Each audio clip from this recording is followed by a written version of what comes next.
I'm Hazelin Ochate from BSMM824. RH Bill. It is such a big issue here in the Philippines today. RH Bill here, RH Bill there. But what really RH Bill is? Did you know what is the benefits and disadvantage of it? Does it help the progress of the Philippines? It is such a big problem because many people is still confused what it is. So I choose, even me, I'm still confused. So I choose not to vote for anti or pro.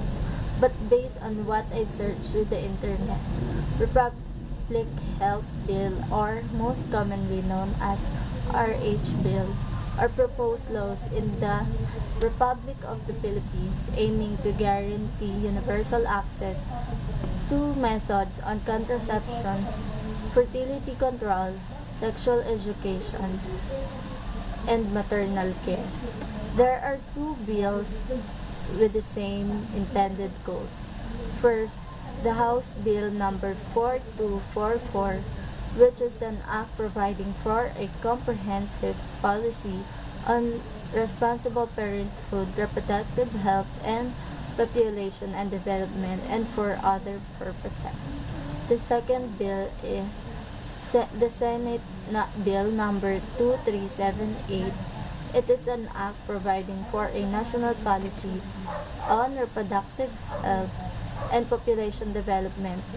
While there is a general agreement about its provision on maternal and child health, there is great debate on its key proposal that the Philippine government and the private sector will fund and widespread the distribution of family planning devices such as condoms, birth control pills or BCPs, and IUDs as the government continues to disseminate information on their use through all health care centers. On October 2012, a revised version of the same bill was renamed the Responsible Parenthood Act and was filed in the House of the Representatives as a result of reintroducing the bill under a different impression after overwhelming opposition in the country, especially from the Catholic Bishop Conference of the Philippines. The bill is highly divisive and controversial with experts, academics, religious institutes, and major political figures supporting and opposing it, often criticizing the government and each other in the process. Debate and rallies proposing and opposing the bills. The bill separates the people into two sides. One is opposing, which is endorsed by bishop and other Roman Catholic Church, and the other side is proposing, which is the believers that RH bill can prevent the population in the country. Based on the Manila newspaper, the Manila Philippines, with 113 votes on affirmative and 104 negative and 3 abstention, the RH bill approved on the second reading, the most critical voting period for a legislation. The tally of votes was announced at about 2 a.m. Thursday.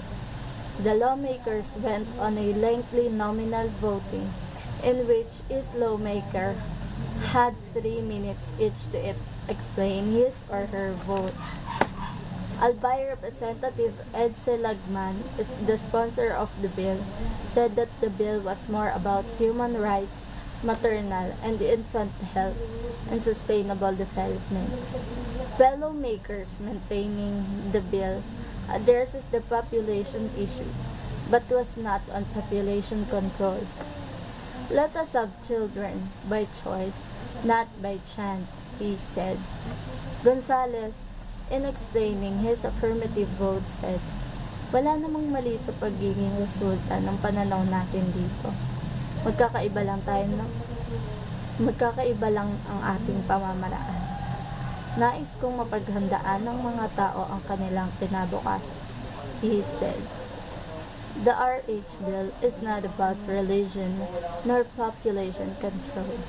This is pure and simple legislation, said Iloilo Representative Janet Gary, a proponent of the bill. She said that the measure responds to call of our people. Her sister-in-law, Ambis Owa, Party List Representative Sharon Garin, said it was wrong to call supports of the RH bill immoral.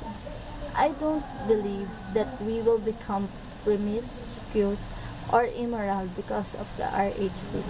Every woman needs access to basic health services, information on reproductive health.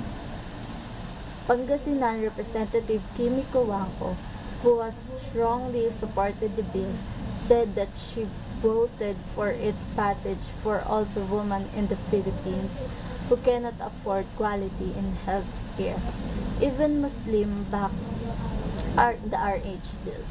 According to Muntinlupa Representative Rodolfo Biason, who said that a fatwa was even issued in support for the measure. He said that many are demanding for the passage of the bill. Providing this, Sulu Representative Tupay Loong voted for the RH bill, saying that the population should be at a level that is sustainable by country. Akbayan Representative Kakabag Ao, another co-author of the bill, explained her yes vote, pointing out how the measure affirms life, upholds choice. Enactment of this bill was not make any less Catholic or religious, she said.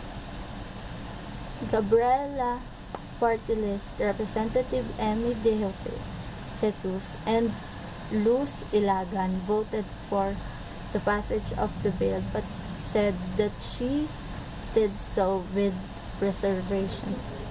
They are co-authors of the RH bill but said that they are wary of provisions which they felt promoted population control.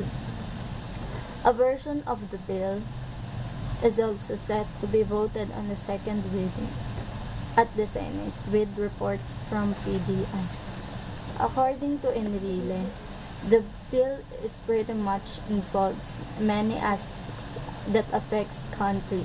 Example, security, politics, economics, and religion. He also reiterated that he is confused if his perception about the RH bill is correct. As for him, what the bill says is better to kill or prevent of birth of the people than to bring them into being. Because of this, Manong Johnny firmly said that he is against the RH bill and that there is no question about his side. But what really is an RH bill? Does it pose a moral disadvantage that people will be able to be overlooked? If we're very much into this national issue, it would be better to read the entire bill to have a full understanding about the terms.